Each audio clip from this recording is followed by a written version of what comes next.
Cette capsule va montrer comment je vais aller maintenant chercher une image sur Google directement qui est en fait la carte du pays que j'ai choisi.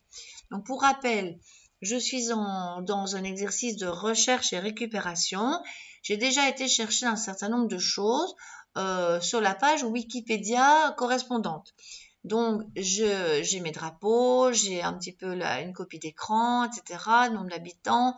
J'ai mis une petite note, enfin un petit numéro pour dire que j'ai sourcé mon information. Par contre, celle-ci, par contre, ce serait pas mal d'avoir la carte. Alors, la carte, je vais aller la chercher directement dans le moteur de recherche Google. Comme ça illustrera comment apprendre à chercher correctement une image. Voilà. Donc, qu'est-ce que je fais pour ça? Je vais ouvrir un autre onglet, donc de navigateur. Voilà. Je vais taper là-dedans, par exemple, pourquoi pas carte Italie, ça serait pas mal. Là.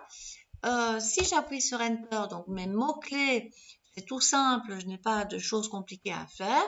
On parlera un petit peu plus tard de recherche plus avancée dans Google, qui est un excellent moteur de recherche. Il n'y en a pas vraiment qui égale sa qualité. Il faut bien dire ce qui est. Mais ici, il est assez lent. Hein, il prend du temps à trouver tout ça. Voilà. Alors, je vais donc aller... on voit déjà qu'en fait, on a la recherche. Il a quand même compris, vu que c'est très graphique, qu'il me propose en fait en premier d'abord les images et puis après les pages web. Hein, on voit ça ici. Mais en fait, ici, je vais tout de suite aller d'emblée dans la partie, le menu images. Comme ça, je suis vraiment dans la recherche bien spécifique des images. Alors, c'est l'occasion d'un tout petit peu faire une digression là-dessus. Donc, supposons que je tombe sur une image qui m'intéresse.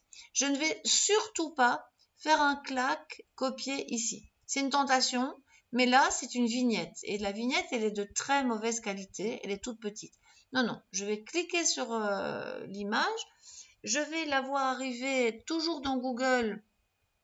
Je vais arriver avec cette image-là sur fond noir. Donc, je ne suis pas encore dans le site de base et je n'ai pas envie d'y aller. En fait, vous vous arrêterez là-dessus et vous ferez un clac, copier l'image. Là, c'est bon. Donc, c'est comme dans Wikipédia, hein, c'est comme dans la page de base. On fait un clac, copier l'image.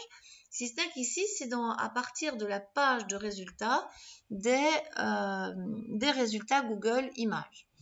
J'ai fait mon clac copier l'image, donc il me reste à aller dans OnlyOffice. Je dois simplement, je fais en plein milieu de mon texte, hein, je colle. J'aurai probablement une mauvaise surprise. Je suppose que l'image va être peut-être un peu grande, la couper mon texte, voilà, c'est bien ce que je pensais. Voilà, parce que comme elle est considérée comme un immense caractère, elle se met dans la ligne et ça ne va pas du tout. Donc, je ne vais évidemment pas faire comme ça. Je vais aller dans la commande habillage que vous avez l'habitude d'utiliser maintenant.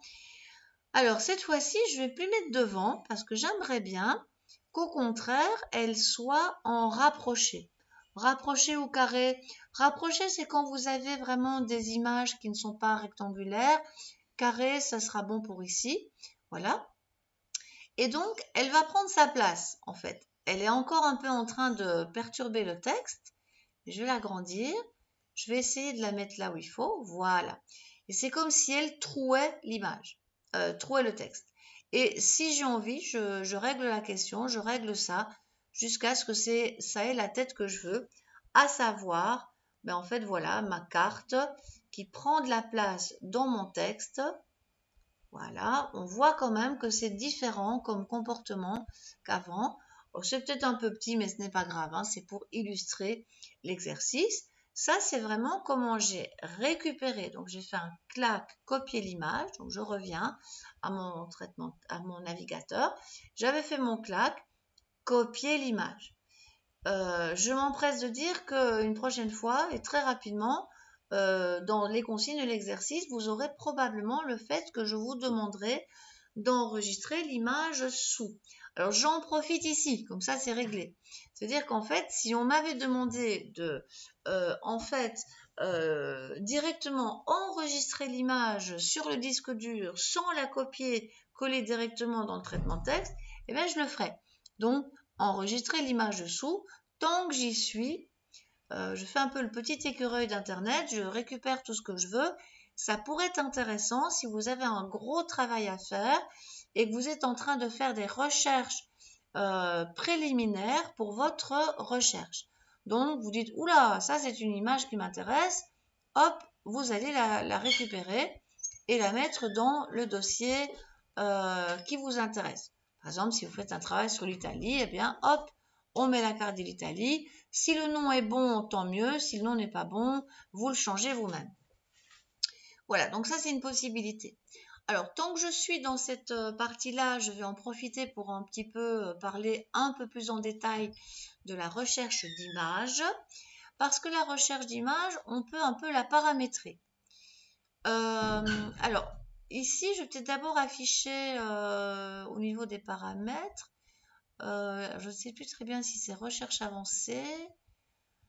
Non, je me fourvoie, c'est pas utile ici pour l'instant, donc non, ça n'est pas ça. C'est plutôt la commande outils de mémoire. Oui, voilà. Les outils, c'est intéressant parce que dans la recherche Google d'images, c'est pas mal du tout ça.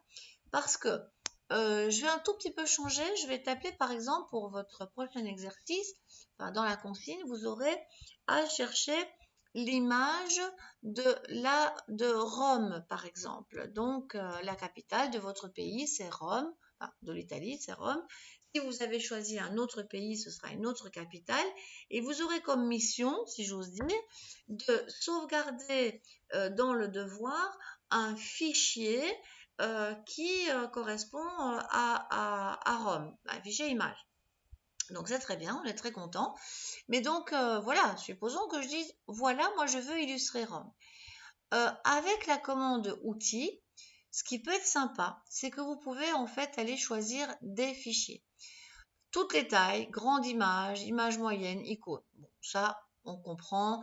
Limite, ici, c'est pas très grave parce qu'une grande image peut après être rediminuée, c'est pas grave.